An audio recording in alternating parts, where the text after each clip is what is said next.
En blanco y negro, con Enrique de la Madrid. ¿Por qué es importante que los jóvenes se interesen en la política, o mejor dicho, en las cosas públicas? De eso le preguntamos y de eso conversamos hoy con Carlos Elizondo en Blanco y Negro. Escúchenlo. Carlos, gracias por estar aquí en este programa de En Blanco y Negro. Nos distingues y también, bueno, recordarle al público que Carlos, dentro de muchas cosas, ha sido director del CIDE, también estuvo de consejero independiente, que ojalá platiquemos un poco de Pemex. Él sobre todo es un especialista en ciencias políticas, pero es un experto también en temas de economía, y hoy en día está de profesor en el Tecnológico de Monterrey. Entonces, Carlos, muchas gracias por estar aquí. Gracias por la invitación. Me disculpo no venir de blanco y negro, pero no se puede todo, ¿no? Me dijeron. No se puede todo. Carlos, una pregunta. Recientemente el gobierno, la presentación del Plan México, dijo algo que a mi juicio es de llamar la atención, y que es que México puede ser, debe ser o va a llegar a ser la 10ª economía más grande del mundo. De acuerdo a datos, creo que del Fondo Monetario Internacional del año pasado, octubre, somos la 13. Entonces, si nos ayudas a entender qué implica eso de que pudiéramos ser la número 10, qué implica en términos de crecimiento, qué implica. Mira, gracias, Enrique. Primero, creo que tenemos que subrayar qué bueno que hay un objetivo de crecimiento, qué bueno que hay un objetivo ambicioso de crecimiento, porque la administración pasada no parecía tener ese objetivo. Era una administración que podía cancelar un aeropuerto como el de Texcoco, que era potenciar la conectividad del país, y parecía no importarle el costo de menor crecimiento. Ahora, crecer es algo que todos los países, casi todos los gobiernos lo desean, pero no es tan fácil lograrlo. Entonces, ¿cuáles son los puntos básicos de ese objetivo? ¿O cuáles deberían de ser los puntos básicos de ese objetivo? El primero, Enrique, es que es un blanco móvil, O sea, si tú quieres llegar al lugar 10, tú tienes que crecer, y los otros no pueden crecer lo mismo que tú. Sí, porque si crecen lo mismo que tú, pues se va a mantener la brecha. México tiene algunas ventajas claras frente a algunos que están arriba en esos 13 lugares que mencionabas. Uno es que todavía crece la población en edad de trabajar, y es un país cuya pirámide se está estrechando, pirámide demográfica se está estrechando, pero hay muchos jóvenes con muchas ganas de trabajar. Ese segmento de la pirámide crece, y en principio será nuestra última oportunidad en el ciclo demográfico para poder lograr eso. Pero ¿qué se necesita? Y lo primero que a mí me resulta interesante del programa es que hay muchos objetivos. Atraeremos tanta inversión extranjera, subiremos la inversión al 25% del PIB, que es deseable, pero no hay un solo dato de crecimiento económico. Es decir, si tú quieres ser la 10ª economía, tendrías que mostrar cómo vas a crecer, y olvídate un poco de cómo van a crecer los otros, pero cuáles van a ser tus tasas de crecimiento. Y cómo las mides, ¿no? O sea, si es mes a mes, semestre a semestre, año con año. Y cómo las mides, y también en la comparación mundial, pues el tipo de cambio afecta mucho. Con un tipo de cambio fuerte como el que teníamos al arranque el año pasado, pues en dólares nuestra economía era más grande, claro. Ahora es más chico, pero en fin. Lo notable para mí es que no hay un cuadrito que nos diga vamos a estar creciendo esto cada año de suerte tal que llegamos a crecer en promedio tanto que nos permitirá ser esa 10ª economía del mundo. Yo hice un calculito que no sé si estás de acuerdo, en donde decía, porque a mí me llamó la atención esta meta. Yo dije, como tú bien dices, qué bueno, porque al gobierno anterior crecer era irrelevante, no le importaba, pensaba que no importaba, pues importa. A ver si ahorita nos dices por qué importa. Pero yo vi que si este año México crece al 1 en el año 2025, quiere decir que los siguientes años, cuando menos, para abrir boca, tendría que crecer 6% anual. Y México viene de un sexenio donde crecía 0.8% al año. Entonces, yo creo que falta decir eso, ¿no? Falta decir, crecíamos 0.8 y ahora hay que crecer 6. Deberíamos de crecer 6, y no hay ningún analista que esté previendo que en el 26 vamos a crecer al 6%. Hoy se revisaron en el Conference Board algunos de los números para México de los siguientes 2 años o más, y todos andan pues por este mediocre crecimiento del 1, 1,5, menos de 1. Sufríamos antes con el mediocre crecimiento de 2.5. Criticadísimo por el gobierno actual, por ¿no? buenas razones. Sí, era claro. un mediocre crecimiento. Sí, insuficiente. Ahora andamos en la mitad. ¿Y por qué importa el crecimiento, Enrique? Que es una pregunta muy importante, porque podrían decir eso todos los jóvenes, que más destrucción del planeta, ¿para qué? Porque si el crecimiento tiene costos ambientales, lo central sería poder crecer minimizando estos costos, y hoy ya se puede con la tecnología, pero bueno, es otro tema. ¿Por qué importa, Enrique? Primero porque la población de México sigue creciendo. Es decir, si nosotros no crecemos el pastel, pues a cada vez le va a tocar menos pastel a cada quien. Bueno, de hecho, nomás para interrumpirte, pero entiendo que hoy en día, como estos últimos 6 años crecimos menos de 1 y la población crece más arriba de 1, ya hay rebanadas del pastel más pequeñas. ¿Cómo lo compensó políticamente el gobierno del López Obrador? Distribuyendo, sí, distribuyó mejor. Entonces, si tú ves por deciles de ingresos, hay varios deciles de ingresos, sobre todo los inferiores, los que menos ganan, que les fue mejor, que tuvieron un crecimiento del ingreso real. Pero significa que algunos no lo tuvieron. Puedes decir, bueno, es la justicia redistributiva, lo justifica. El problema es que si no creces el pastel, llega un momento que los esfuerzos redistributivos no alcanzan, y eso es una vieja historia. Si nos vamos al extremo de un país como Cuba, que redistribuye, no sé qué tan bien, pero trata de redistribuir, pero no crece, pues está en los niveles de miseria y de erosión en todos los ámbitos. Esa población no ha avanzado, lleva 50 años con una prácticamente estancada, y dicen que sí, que tienen servicios de salud y pero ya cosas. ni eso les alcanza. Sí. Cuando no creces, pues no generas los ingresos públicos para esos servicios de salud. Entonces, en el corto plazo, pues puedes pagar el costo, crezco menos porque redistribuyo. En el mediano plazo no se puede, y sobre todo por un tema desde el gobierno central, punto que no le importa mucho el crecimiento al gobierno, pero a veces se le olvida al gobierno y a todos que el gobierno es socio de todos los que generan riqueza en la economía formal. Entonces tiene una serie de compromisos muy pesados en términos demográficos, fiscales. Vamos a aumentar las pensiones, bajamos el nivel de las pensiones, el país está envejeciendo. Si no creces, pues ¿de dónde vas a sacar los recursos fiscales para financiar eso? A mí un tema que me gusta resaltar, porque pues obviamente es parte de la historia ya no tan reciente, es que hubo una época en donde los mexicanos sí supimos y sí pudimos crecer a tasas del 6% anual.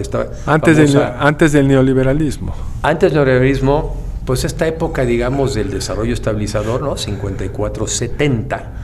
¿Qué podrías tú de esa época un poco traer al presente y decir, oye, algunas de las cosas que caracterizaban a los mexicanos de ese entonces, al gobierno de ese entonces, les permitió aprovechar su coyuntura? Era la posguerra. La verdad es que era yo decía antes el neoliberalismo un poco para suscitar una provocación, porque si tú dices cuánto creció el gobierno, cuánto creció la economía mexicana del 83 al 2000 y es culpa del neoliberalismo, bueno, habría que pensar si el sexenio de tu papá creció poco porque empezó el neoliberalismo o porque estaba digiriendo los problemas de los sexenios previos. Sí. Entonces es difícil hacer el corte, puedo regresar a eso en un momento. Pero ¿por qué crecimos en el desarrollo estabilizador? Que en números redondos del 54 al 70, crecimos con tasas de más del 7%, con inflación baja. Hubo años como el 63 que crecimos 11.5. Entonces sí era un éxito de crecimiento, pero era otro contexto. Era un país que todavía era mucho más pequeño en términos poblacionales, que estaba pasando de una economía básicamente agraria, una que se fue industrializando, en un contexto en el mundo donde prácticamente todos crecieron. Sí, todos crecían. No es que nos volvimos la economía número 5, porque nosotros no crecíamos. No. Éramos también una economía como ahora, en media tabla.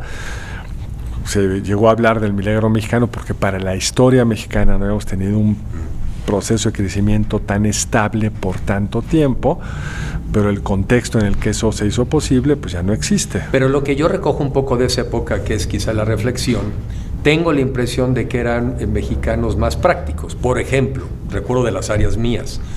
Bueno, pues viene la guerra en Cuba, probablemente ya no va a haber tantos americanos viajando a Cuba, Bueno, pues vamos a desarrollar entonces el turismo mexicano, y fue cuando fueron a descubrir y años después inventar Cancún. Oye, es que ahora los americanos no van a andar comprando hortalizas de los cubanos, pues hay que generar hortalizas en nuestro país. En fin, como que siento que éramos más prácticos, menos ideologizados. Había una cosa muy práctica. El PRI entendía muy bien que su legitimidad revolucionaria, que se iba quedando atrás, porque la revolución había sido en el 17, requería eficacia económica. Y gobierno que no crecía, pues se comprometía la estabilidad misma del sistema. Entonces había una competencia real en ese sentido de cómo le hacemos para expandir la oferta económica. Había pues una estructura de gobierno más meritocrática que la actual, o sea, se premiaban en muchos de los cargos las competencias técnicas.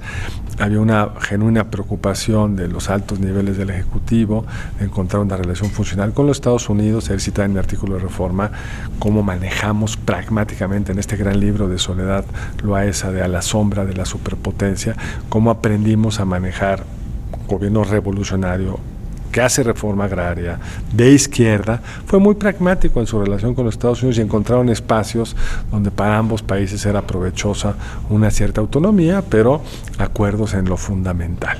Entonces sí, eran pragmáticos, pero no suficientemente pragmáticos en el siguiente sentido, Enrique. El modelo de sustitución de importaciones funciona un rato. Recordemos que es el modelo de sustitución de importaciones. Si tú digamos, decides ya no importar coches, como se decidió el 23 de febrero de 1962, cuando el secretario Raúl Salinas Lozano emite un decreto que se prohíbe la entrada de carros terminados en México, hay que hacerlos en México. Entonces los que cumplen con ciertos requisitos, pues por eso la planta de Volkswagen en Puebla, pues vamos a armar los carros en México y vas generando más profundidad. Primero traes el kit completo, luego ya haces una parte acá, etcétera. Pero ese modelo pues va generando una gran necesidad de importaciones de los insumos correspondientes que no puedes generar esas divisas porque no exportas nada, manufacturero, porque lo que produces es más caro y menos bueno que lo que hay en el mercado mundial.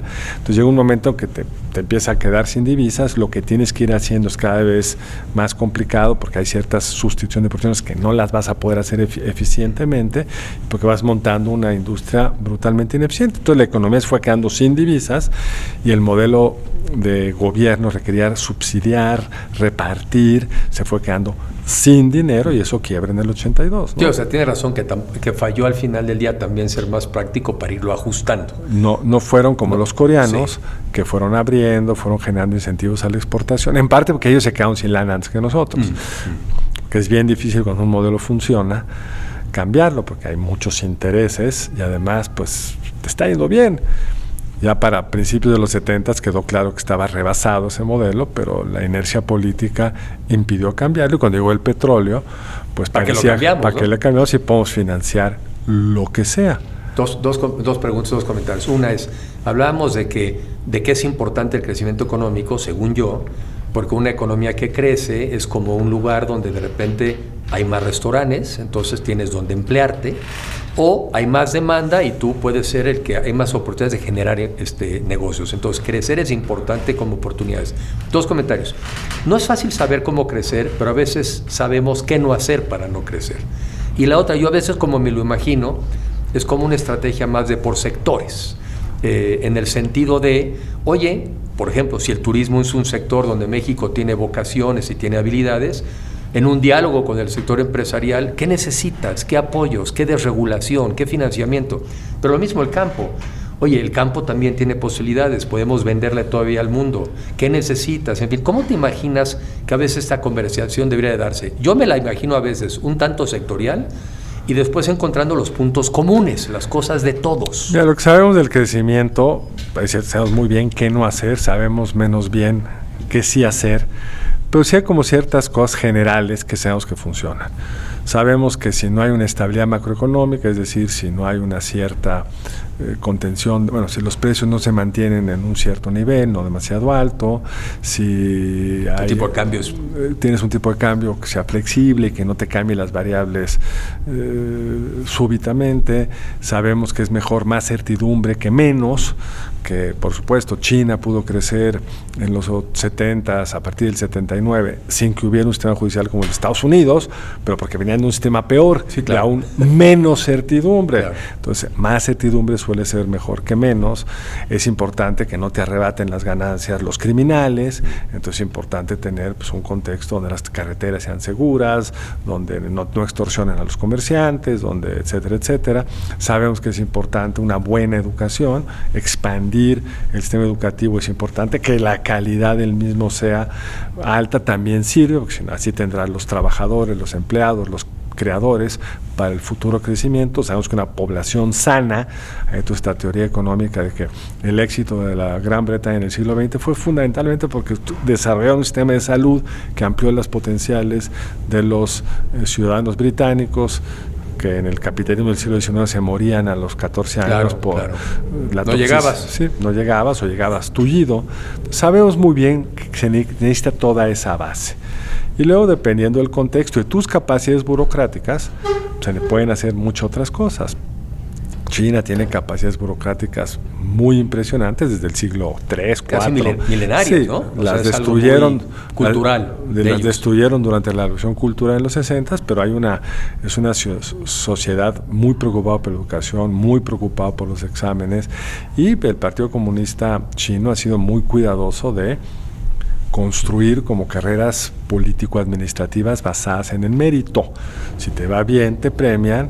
Si dejas el Estado hecho un desastre, no te premian. Claro. No es bueno premiar al que te deja Exactamente. un desastre. No te premian. Entonces, las capacidades administrativas, burocráticas, el talento de la alta burocracia china, sí te permite impulsar, no sé, las telecomunicaciones, el desarrollo de autos eléctricos, ahora la inteligencia artificial.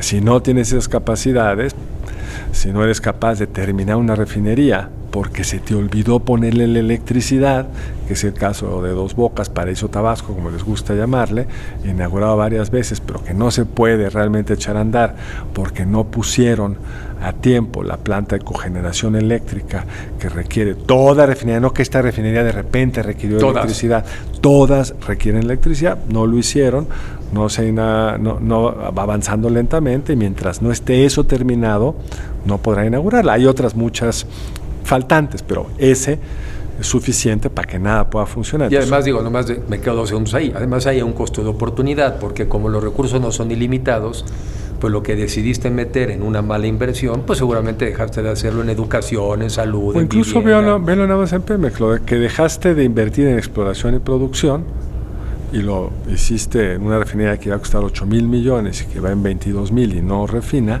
Si eso lo hubieras dedicado a exploración y producción, ya tendrías ese ingreso. Podrías tener, si lo hubieras hecho bien, yo no soy tan optimista, porque en Chicontepec, en el gobierno de Calderón, le hundieron 25,000 millones de dólares, no sé cuánto, exploración y producción en Chicontepec, y no salió nada, porque la empresa tiene problemas estructurales de administración de sus activos.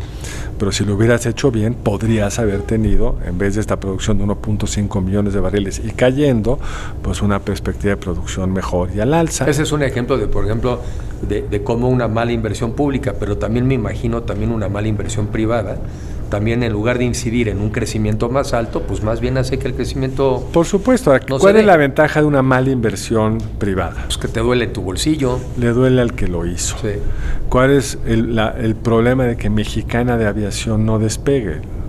Despegan algunos aviones, pues pero no duele nuestro bolsillo. Lo acaba pagando el fisco, y entonces son menos escuelas, menos vacunas, menos medicinas que podrías estar comprando a costa de la necesidad de tener una aerolínea que, por cierto, tampoco se necesita. No es que no haya oferta de vuelos entre Tijuana y la Ciudad de México. ¿Y qué opinas de esto que digo, que puede sonar a planificación central, pero que no es, sino que simplemente me lo imagino como, además de estas cosas generales que bien has dicho, pues todo sector tiene sus particularidades? Por ejemplo, yo sé que en el turismo la promoción es relevante, como probablemente en la agricultura el tema de lo fitosanitario es relevante. O sea, cada uno fuera de lo general necesita ciertas herramientas especiales. La pregunta es ¿cuál? Tú fuiste secretario de Turismo y tenías muy claro cuáles son esos temas generales que además quedaban bajo tu responsabilidad, porque la seguridad en Quintana Roo, que es fundamental para que el turismo en Quintana Roo se sostenga, pues no depende del secretario de Turismo, que sí depende de la promoción, estándares, apoyo para cierto tipo de inversiones, presión al gobierno federal para cierto tipo de infraestructura, alarmar desde tu posición al gobierno federal por problemas de seguridad. Hay muchas cosas que debe de estar haciendo un secretario de salud, de turismo. Si no los haces, pues a la larga ese esfuerzo, el potencial se te cae. Entonces, mencionabas en fitosanitarios, sí, digamos, tú podrías estar haciendo sembradíos desde el Estado, no sé qué cosa, repartir fertilizantes, pero si la capacidad estatal de cuidar que las reses, las vacas no tengan el gusano barrenador. Que luego impide que la puedas exportar a Estados Unidos. Y eso, aparentemente, por fallas en las capacidades burocráticas al sur del país, ha entrado el barrenador otra vez con las vacas guatemaltecas, y eso va a poner en riesgo nuestra capacidad de exportar. Pues esas cosas son, aunque sectoriales, son como de bienes públicos generales. Luego están otras cosas sectoriales que se pueden hacer. Tú sí podrías decir, yo quiero desarrollar los microchips, como lo quiere hacer Estados Unidos, o lo quería hacer Estados Unidos, quién sabe qué vaya a dejar Trump, con este gran esfuerzo estatal de subsidiar a las plantas que se vean en Estados Unidos a hacer microchips. Lo puedes hacer, tienes que calcular cuánto te cuesta, cuál es la posible tasa de retorno para quienes lo están haciendo, si tiene las condiciones para hacerlo, y si es la mejor forma de gastar tu recurso. Sí, sería supongo que sería para algunos muy satisfactorio un cohete hecho con un motor mexicano que lleva unos satélites al espacio. Sí, a lo mejor está interesante, a lo mejor tiene hasta spillovers interesantes, o sea, derramas para otros sectores, pero hay que evaluar si ese es el mejor uso de los recursos públicos. Ahora, ¿no crees que es bueno que el gobierno haya dicho, quiero llegar al 10, y si quiero llegar al 10, pues quiero implícitamente, aunque no lo dijo, pues quiere decir que debo crecer al 6. ¿No crees que eso nos debería de orientar a muchos a decir, entonces déjame ver cuáles de las políticas públicas que estás aplicando construyen a favor de ese 6 o 10? Y déjame decirte cuáles de las que estás haciendo pues nos alejan. ¿No crees que cuando menos nos permite hablar de algo en común? Tendría que haber habido ese tipo de diálogo, pero el diálogo es muy distinto. Hoy la presidenta anunció que se va a presentar esta semana las leyes secundarias que reglamentan el cambio constitucional que ya se hizo de empresas productivas del Estado que teníamos, empresas estratégicas del Estado creo que se llaman, donde ya no importa si ganan o pierden dinero, van a tener una serie de ventajas en la competencia con las privadas, y van a anunciar reglas de cómo los privados podrán participar en estos dos sectores. Ya lo dijiste, pero siguiendo la conversación y toda vez que estuviste consejero independiente en Pemex, si nos ayudas a entender a muchos por qué sí es importante que haya utilidades en las empresas del Estado, porque es que no se justifica que haya pérdidas, lo cual no quiere decir que no dejas de cumplir con una labor social. Creo que en México a veces, es del Estado, las pérdidas se justifican siempre y cuando sean para el bien de los mexicanos. Yo no sé dónde aprendimos eso. Yo tampoco, Enrique, y qué bueno que preguntas, porque de hecho en la reforma eléctrica quedó muy claro que el Estado debía de subsidiar a CFE por la tarifa subsidiada que se le vende al grueso de los hogares que no consumen más de una cierta cantidad de electricidad. Entonces, ¿cuál fue la lógica? CFE tiene que ganar dinero en cada uno de sus proyectos, pero ahí está función social, entonces el gobierno le paga a CFE por ese subsidio. ¿Por qué importa que gane en cada uno de esos proyectos? Porque si no se va volviendo una caja negra que cada vez cuesta más bajo la lógica del bien común o del... Que yo no veo nada de bueno en exactamente que esté perdiendo nuestro dinero. Sí, y no es bueno tampoco para la empresa, porque las empresas se van volviendo perezosas, van promoviendo proyectos que no son rentables, y acabas con unos sellos negros que pueden poner en riesgo la viabilidad misma de la empresa, porque aún si le metes una cantidad de dinero gigantesca como le metimos a Pemex el sexenio pasado, no por eso rescatamos la soberanía. No basta meterle dinero para que la empresa funcione bien. Si tú no tienes un cuidado que cada proyecto tiene que ser rentable, un cuidado que solo voy a contratar a los mejores, un cuidado que voy a estar haciendo muy cuidadoso en el mantenimiento y la sustentabilidad, tarde o temprano pues vas a tener problemas que hace insostenible a esa empresa del Estado. Entonces, incluso si te importan las empresas del Estado, que en teoría, si te importa porque eres estatista, pues deberían ser las mejores, las ¿no? mejores del mundo. Las más eficientes, ¿Qué hizo las más China? productivas. China tiene unas empresas estatales del Estado, petroleras, varias, las puso a competir, las obligó a vivir en un entorno donde si no hacen bien las cosas, pues van a ir perdiendo espacio. Tú les das este espacio ganado, pues nos va a costar mucho, poco o algo, pero no es la forma más eficiente. Y la segunda pregunta es, la presidenta, y en el plan por lo que está claro, que entienden que en sí los privados no vas a poder, sobre todo en el tema eléctrico, poder tener la energía eléctrica que el país requiere. ¿Cómo vas a permitir esas asociaciones? Es lo que sabremos con más claridad cuando se presenten estas leyes. Pero si partes del principio que yo defino la mejor forma de hacerlo, y resulta que en otros países hay mejores formas de hacerlo, pues la inversión privada va a tender a irse a esos países y no al tuyo, o si no es suficientemente rentable, te van a cobrar otras cosas para invertir, porque el inversionista no está peleado con su dinero. No, en la obligación, y justamente cuando manejan recursos de otras personas, su obligación es generar un retorno. Generar retorno. Estamos con Carlos también platicando sobre los retos ahora del gobierno de Trump, en donde tenemos los temas de migración, los temas también del riesgo del TLC y sobre todo un posible acuerdo en términos de seguridad, pero bajo ciertas condiciones que son de las que nos está platicando. Déjame llevarte otro tema que está vinculado, que es que yo veo con preocupación que México durante estos años últimos que pasamos traíamos vientos a favor, ¿no? Traíamos vientos de popa, ¿no? De cola, de un velero. Y en esos vientos de popa, pues no avanzamos. Haz de cuenta que el velerito trae tal cantidad de lastre que ni estos vientos del avanzamos al ¿no? punto 8%, bueno, no, te noto muy negativo. Tienes razón, debería ser más positivo. Bueno, pero ahora giraron los vientos. El mismo velerito, ahora en lugar de traer los muy debilitados vientos de la relocalización, trae un huracán, que es el huracán Trump. Y ese huracán, en el caso mexicano, pues ya nos dijo de entrada 3 temas. Yo sé que se van a ir abriendo, todos los días va a haber nuevos, pero de entrada nos dice migración, crimen organizado y aranceles o TLC. ¿Qué te merece nuevos vientos contrarios a México? Yo sí voy a ser optimista de saque.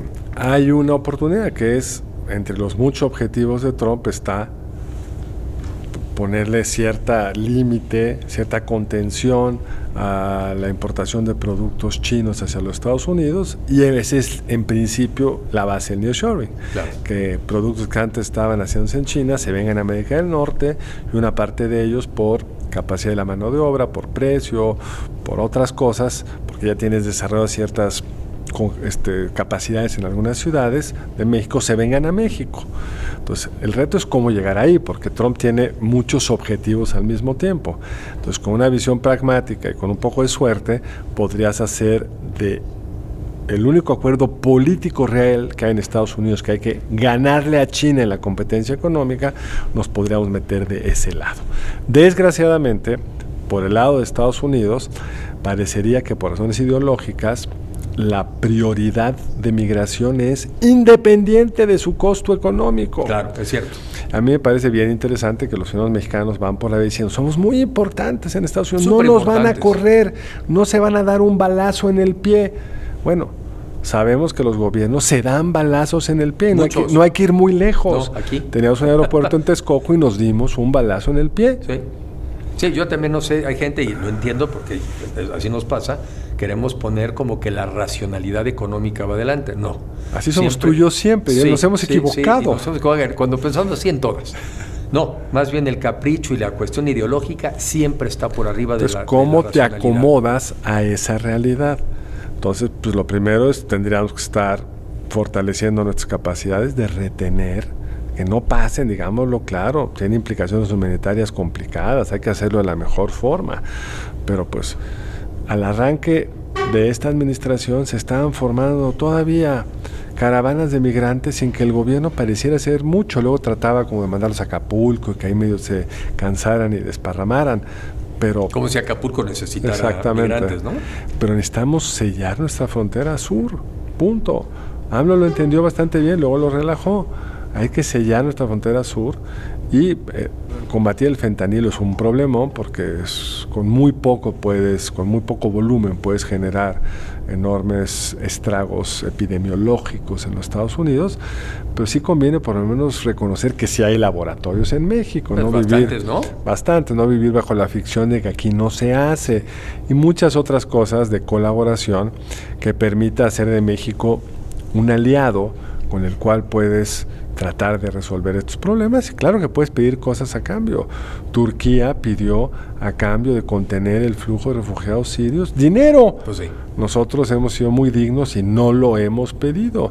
Turquía con ese dinero hizo diversas cosas para beneficio de estos migrantes y supongo que para beneficio de los turcos también, ¿no? Es que yo creo que tiene razón. O sea, finalmente el problema, la parte de cuando somos tránsito, pues esa no es nuestra responsabilidad, ¿no? Pero sin embargo, si queremos jugar ese papel, como dices, apoyos. Yo creo que hay otra que sí es nuestra responsabilidad, que es que también hay mexicanos tratando de seguir emigrando cuando tienes un país que no te da las oportunidades. Y el mexicano emigra por falta de oportunidades económicas, pero también hoy por el desastre en materia de seguridad. Absolutamente. Entonces, creo que también la manera de enfrentar ese tema, pues es fortalecer más a nuestro país, para que la gente no se tenga que ir ni por miedo ni por falta de oportunidades. Ahora, habiendo dicho eso, y por lo que creo, ¿qué no también no sientes tú, y esa es mi preocupación, y lo digo a un tema del TLC, todavía hablamos mucho de que hay que conservar el TLC? Pues el TLC empezó en el 94, creo que transformó a la mitad del país hacia el norte. Lamentablemente no pudimos hacer lo que hubiéramos querido hacia el sur, pero yo sí lo veo ahora con los ánimos que ellos ven las cosas. ¿Por qué nos vemos competitivos si somos más inseguros, si no tenemos energía eléctrica, si la gente que tenemos no tiene todavía el nivel de preparación que quisiéramos, si no vamos a tener poder judicial? ¿Que no la relocalización en Estados Unidos más bien es Texas? Pues una parte... Y subes mexicanos con permisos temporales de trabajadores y lo que querías de los mexicanos lo podrías tener en Texas. Sí, estás hablando desde la lógica de Estados Unidos, ¿no? Para dejarlo muy claro. Sí. Sin duda, el problema de no haber aprovechado estos 30 años para crear todo eso que dijiste, y peor aún en los últimos 6 para erosionarlo aún más, es que tu valor estratégico ha disminuido. Pero todavía hay un valor estratégico. Y es el que hay que cuidar. Y es el que hay que cuidar. Y es el que hay que acrecentar. Hay que acrecentar, y yo creo que uno de los grandes aciertos de la presidenta es el cambio de estrategia en seguridad, que no puede hacerlo explícito. Pero se entiende. Pero se entiende que lo está haciendo con una secretario muy competente, pero con una pendiente muy empinada, porque la herencia está llena de hogueras. O sea, culpar al neoliberalismo por la violencia en Tabasco pues es un poco complicado. Porque nunca han gobernado los neoliberales Tabasco, porque en la época neoliberal no había violencia en Tabasco. Entonces, pues sí, hay algunos errores de diseño y de pleitos entre ellos que van a tener que resolver para poder generar de saque esa base de menor inseguridad en México de la que estamos viendo ahorita. Y hablando de inseguridad, ¿no te resulta un poco extraño, o salvo que le encuentres otro giro, de que a algunos en el gobierno les preocupe pues que tengamos una especie de acuerdo en materia de seguridad con los Estados Unidos, si en teoría tenemos los incentivos para hacerlo, porque los dos países deberíamos estar interesados en cuidar a nuestros nacionales, y tenemos un enemigo común, que es el crimen organizado. Bueno, hay una lógica que habría que afinarla, se puede solventar eso, y tiene una parte de razón, es que en ese acuerdo a los Estados Unidos nada le importa lo suyo, que es, a mí no me importa qué desastre quede en México, pero que no entre el fentanilo. Vamos a ponerlo en palabras del observador, que en algún sentido tiene razón. Cuando se llevan al Mayo en este acuerdo con uno de los chapitos, sí se desequilibra Sinaloa. Pero ¿y por qué estaba equilibrada con aquel? Ese es el punto. Lo que no tenemos es que vivir de un equilibrio. ¿Qué quiere decir que estaba equilibrada? Exacto. ¿No? Tenemos ¿Quién mandaba? ¿Y quién mandaba? ¿Y por qué estaba ese gobernador? ¿Y qué significaba todo eso? Además, hay mucha evidencia de que todo esto fue con algún tipo de acuerdo del gobernador, que luego resultó que no estaba de viaje. Toda esta historia que habría que ver con mucho más cuidado. Y hay que ver cómo está Culiacán y cómo ya una sociedad, que yo no la critico, pero por lo menos lo reflejo, que siempre que yo iba, el argumento era no se meten con uno. Entonces es el punto al que voy. A la larga esos equilibrios son inestables. Sí. Ya sea porque muere alguien, porque uno abusa, porque llega un nuevo líder que dice, ¿y por qué nada más la droga? ¿Por qué no la prostitución? ¿Por qué no el comercio? ¿Por qué no el gobierno? ¿Y por qué no tu casa? Tu fábrica o tu y hija. tu señora, Sí. y tu hija. Me la llevo todas en paquete. Entonces, como el Estado tiene que poner esos límites y esos límites no se pusieron. Sí. Entonces, en principio, esa negociación, ese acuerdo de seguridad tendría que pasar por nuestras preocupaciones, por supuesto. A mí me importa que esas armerías que venden armas en el sur de Texas con enorme laxitud, o en el sur de Estados Unidos en general, pues tengan un tipo de regulación y yo a cambiar esas cosas. Mucho mejor negociado que impuestos. Sí, ¿qué puede ser? Que ese es el plan B o el A del gobierno de Trump, no sé cuál. Entonces, nada más por pragmatismo político es mejor que sea en acuerdo a que sea unilateral, porque si es unilateral, pues va a ser mucho más costoso para nosotros. Te he oído mencionar algo que también yo reflexioné, que es que en nuestra generación, la tuya, que somos de la misma generación, es la mismita. porque somos compañeros desde el kinder, la preparatoria, desde entonces muy amigos, nos tocó un cambio de paradigma muy rudo. En los 80, con Reagan, con Thatcher y creo que hasta con el Papa, creo que eran tres los mensajes. Una es en contra del comunismo, a favor del capitalismo, el libre mercado, la democracia y el comercio internacional, ¿no? Y eso era prácticamente el dogma, una imposición. 30 años después, creo que son 30 o 40, la democracia para los americanos, pues ni en Estados Unidos, ¿no? Está cuestionada. El tema de libre comercio me da la impresión de que llega un gobierno absolutamente pragmático y de tendencias proteccionistas. Entonces, lo que nosotros aprendimos hace 40 años no parece ser las reglas del juego del futuro. ¿Qué nos puedes comentar? Porque es importante saber dónde estamos. No, tienes toda la razón, nos cambió el paradigma a nosotros, pero también hay que tener claro que cambió democráticamente. Thatcher no era un líder militar, ganó una elección porque había una población harta de los excesos de un estatismo que no generaba los bienes y servicios que el país requería, de unos movimientos sindicales que en aras de defensa de sus intereses paralizaban al país. O sea, el Reino Unido llevaba 20 años de retraso.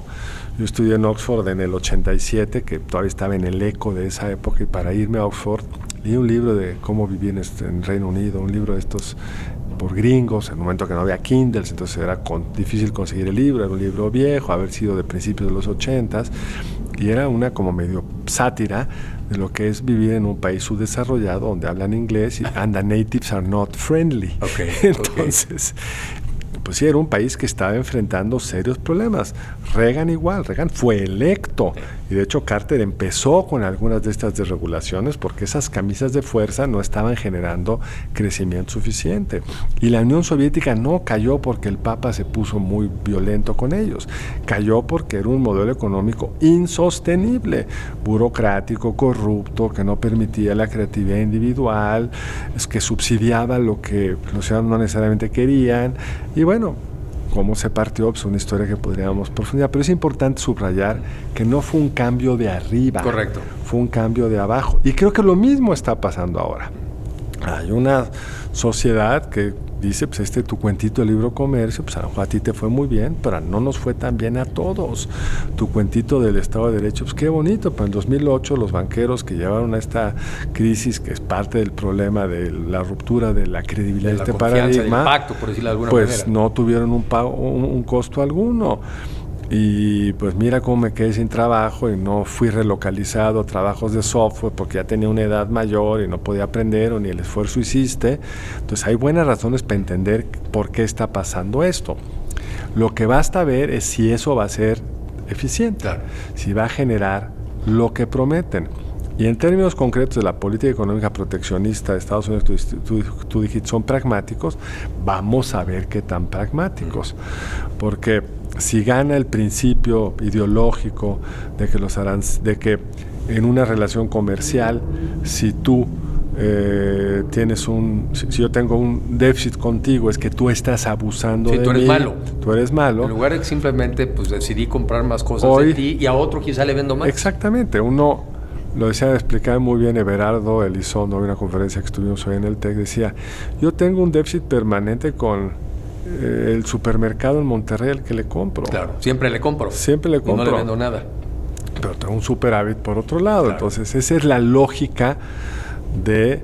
Y además, tú exportas para importar. Sí. Exportar en sí mismo, que otro consuma tu producción, pues ¿por qué? ¿Por qué no la consumo yo? La consume otro, pues para poder importar lo que tú no haces bien y quieres también consumir. Y la otra cosa que a mí me parece que la historia también ya nos enseñó, sobre todo con respecto a Estados Unidos, los americanos tienen esta tendencia, como son un continente más que un país, tienen esta tendencia... Va a ser más grande, bueno, ya van por Canadá. Y Groenlandia. Y Groenlandia. Entonces, como son varios continentes, ellos tienen esta tendencia a aislarse, ¿sí? Pues porque pueden, porque ya son un continente.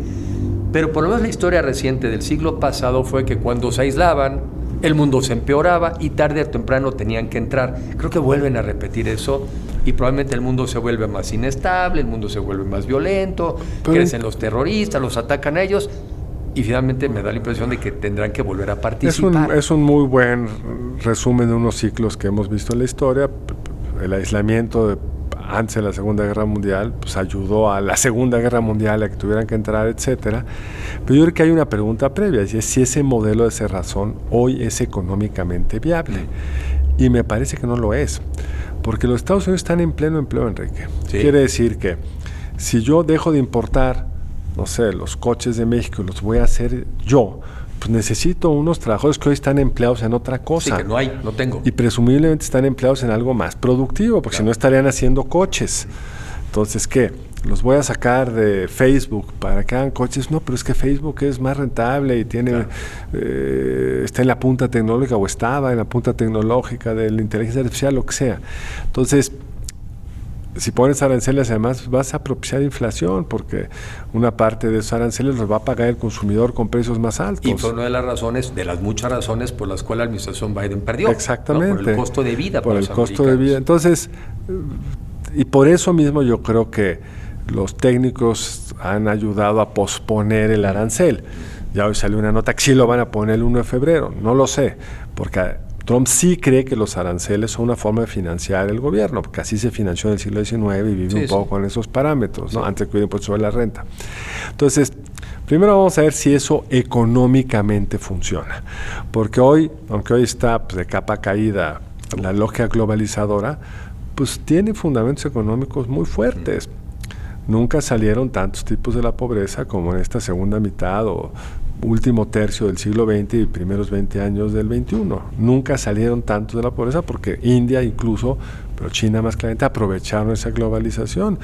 Y países medios como Chile también la aprovecharon de forma muy eficiente. Y en parte por eso, y regresando al tema de no descartar que a los que nos gusta la economía y que pensamos que es vital, no dejar de reconocer que también la ideología y los fantasmas pueden estar por arriba. Al presidente Trump le alcanzan 4 años, que son los que tiene de su gobierno, para tratar de hacer desajustes, a los demás nos meten problemones y él más o menos 4 años la libra. Déjame cerrar porque nos podemos seguir tú y yo, tienes otros compromisos.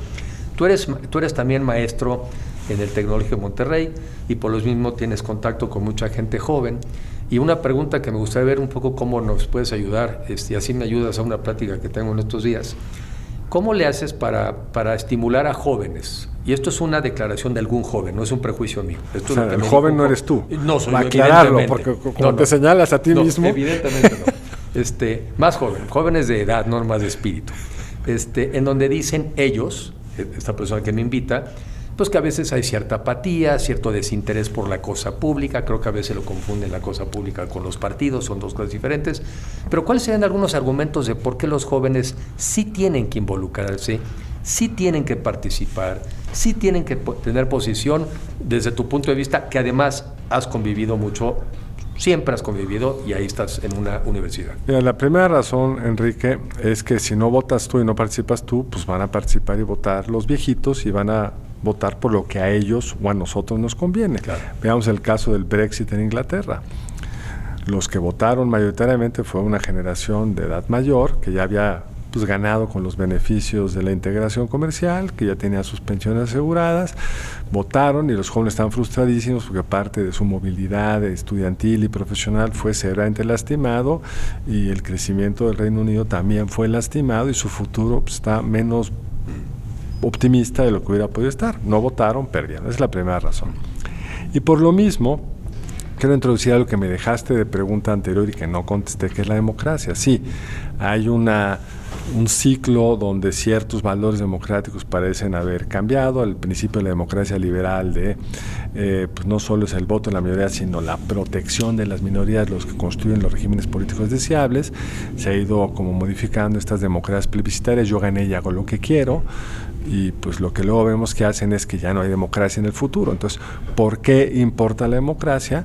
¿Y por qué para los jóvenes debe ser particularmente importante? Pues porque a ellos les va a tocar los 150 años de su vida, y los gobiernos democráticos sabemos que suelen ser más agresivos con los derechos de las personas, con la diversidad. Los gobiernos autoritarios. Perdón, los gobiernos no democráticos, sí, gracias. Sí. Y los gobiernos no democráticos pues, también suelen ser más ineficientes. O sea, las dictaduras de América Latina, con muy generosas y cortas excepciones, bien, ¿no? Con muy generosas y bien intencionadas objetivos, pues todas fueron un desastre.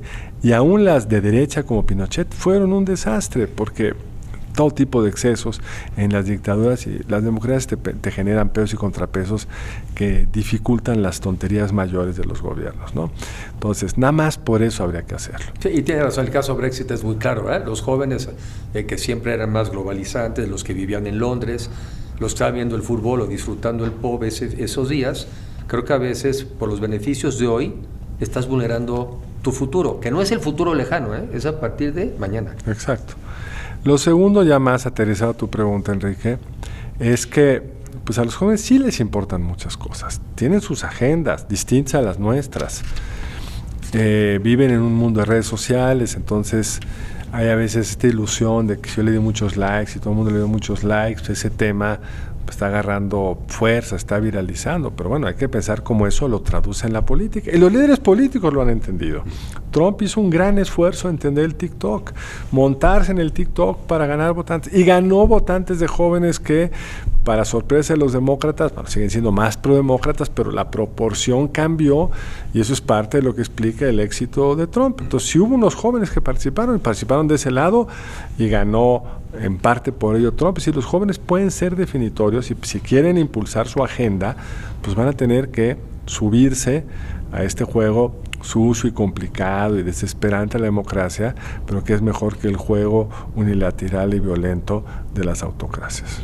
Pues igual la dejamos, Carlos. Yo creo que muy agradecido con tus reflexiones, y creo que además estamos viviendo una época verdaderamente extraordinaria en el sentido de que estamos cambiando los paradigmas, están cambiando las formas de ver el mundo, pero pues hay que involucrarse para que el mundo no sea el que decidan otros en contra de ti, sino que tú también participes. Y que participemos todos para que realmente sea un reflejo de lo que queremos los mexicanos en este caso. Gracias por estar aquí con nosotros. A ti, Enrique, por la oportunidad. Gracias. Si tú como joven no decides y no participas en política, otros, sobre todo mayores, van a decidir por ti. De eso justamente hablamos ahora en Blanco y Negro con Carlos Elizondo. Espero que haya sido de tu interés. En Blanco y Negro, con Enrique de la Madrid.